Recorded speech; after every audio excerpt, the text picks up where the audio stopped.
हेमंत ठाकुर, इनका सवाल है कि डॉक्टर को भगवान कहना कहां तक सही है।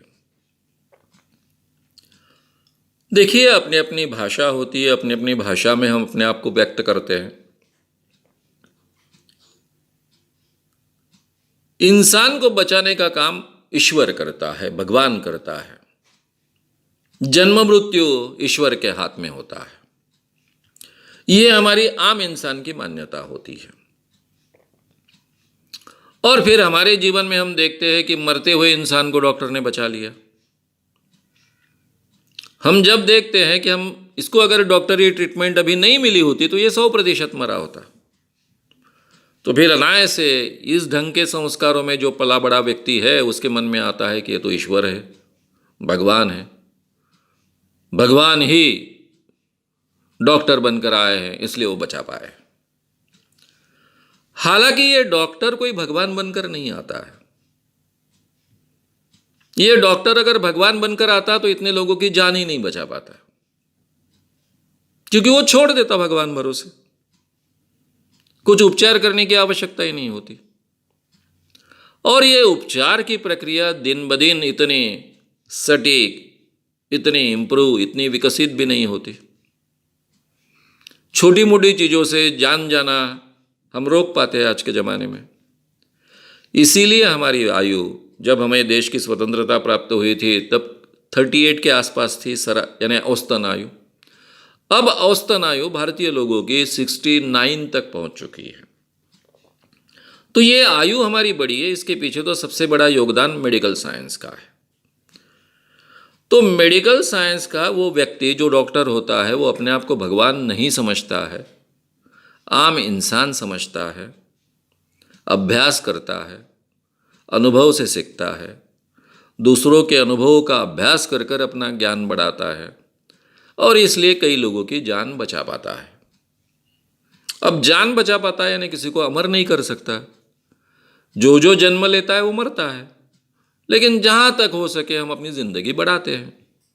वो काम बहुत अच्छे ढंग से डॉक्टर लोग करते हैं। तो इसलिए आम इंसान पर जो संस्कार है उसके आधार पर वो उसको भगवान कहता है। अब इस शब्दों के लिए तो झगड़ने में कोई मतलब नहीं है। जब वो डॉक्टर को भगवान कहता है तब उसके दिमाग में ये नहीं होना चाहिए कि भगवान किसी को भी बचा सकते हैं। उस ढंग से ये क्षमता इस डॉक्टर के मन में है या फिर डॉक्टर के हाथ में है, ऐसा उन्होंने नहीं मानना चाहिए। नहीं तो फिर बड़ी गड़बड़ी हो जाएगी। फिर अगर डॉक्टर के हाथ से उन्होंने ट्रीटमेंट देने के बाद भी अगर कोई मर जाता है तो ये भगवान होकर इसने क्यों नहीं बचाया, इसलिए उसको मारने को दौड़ेंगे लोग। तो ये उस हद तक भी नहीं जाना चाहिए, नहीं तो ये गलत धारणा के कारण तो बड़ा नुकसान होगा। तो मैं लोगों की भाषा का आदर करता हूँ, हमेशा भाषा के साथ में झगड़ते नहीं रहता हूँ। कोई कहता है दृढ़ श्रद्धा रखनी चाहिए, उसका भी मैं आदर करता हूँ। कोई कहता है भगवान की प्रार्थना करनी चाहिए, उसका भी मैं आदर करता हूँ। और कोई कहता है डॉक्टर अगर भगवान है तो भाई भगवान का मतलब ये नहीं है। भगवान आपके मन में जो एक अच्छी प्रतिमा है भगवान की कि इंसान की जान बचाने वाला भगवान, इसलिए डॉक्टर को भगवान कहा, वहाँ तक है तो ठीक है। आदरयुक्त एक उपाधि आपने डॉक्टर को दी है, वहाँ तक ठीक है। लेकिन सही में डॉक्टर को भगवान मत मान के बैठिए, नहीं तो उससे बड़ा नुकसान होगा, समाज का भी और आपका भी। ये केवल मैं आगाह करना चाहता हूँ। अब तो हम किसी को भी भगवान कहते हैं। सचिन तेंदुलकर क्रिकेट का भगवान है, यानी क्या है? ये शब्दों को कोई मतलब है क्या? क्रिकेट का भगवान है तो भगवान तो कभी पराजित नहीं होने चाहिए। सचिन तो कई बार पराजित हुआ। मैं पहले क्रिकेट नहीं देखता था, एक ज़माने में कॉलेज में खेलता था लेकिन कभी देखता नहीं था, टीवी पर वगैरह कभी देखता नहीं था। पहली बार मैंने क्रिकेट देखना कब शुरू किया? जब ये चर्चाएं होने लग गई कि हमेशा सचिन तेंदुलकर 90s में आउट हो जाता है, 100 तक पहुंचता नहीं है, बार बार फेल होता है, इसलिए वो इस मंदिर में गया, उस मंदिर में गया, फिर हमारे नागपुर के भी मंदिर में गया, जागृत एक गणेश मंदिर में गया, और जागृत गणेश मंदिर में जाने के बाद में अब सचिन तेंदुलकर बिल्कुल विजयी होने वाला है वगैरह वगैरह, इस ढंग की सब न्यूज़ आई, इसलिए मैंने देखना शुरू किया क्रिकेट। और जब तक मैं देखते रहा तब मुझे तो समझ भी नहीं आया कि सचिन तेंदुलकर को क्यों इतना मानते हैं।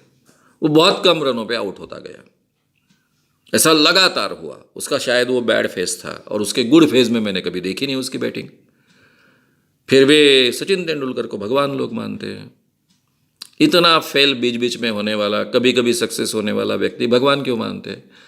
क्योंकि लोगों के एक्सप्रेशन का वो एक जरिया है। भगवान यानी सबसे बड़ा, भगवान यानी परफेक्ट नहीं, भगवान यानी भगवान जैसा नहीं, भगवान यानी जो अच्छा है, बड़ा है। तो भाई क्रिकेट का भगवान यानी क्रिकेट का बड़ा खिलाड़ी है। इसको एक्सप्रेस करने के लिए वो शब्द का उपयोग करते हैं, तो उस शब्द के साथ झगड़ने में कोई मतलब नहीं है। तो इसलिए अगर कोई लोग डॉक्टर को भगवान कहते होंगे तो उसके साथ में झगड़ते बैठने की आवश्यकता नहीं है। उनकी भावनाओं का आदर करना चाहिए, समझ लेना चाहिए। लेकिन भगवान का मतलब ये नहीं है, ये भी ध्यान में ला कर देना आवश्यक है, ऐसा मुझे लगता है।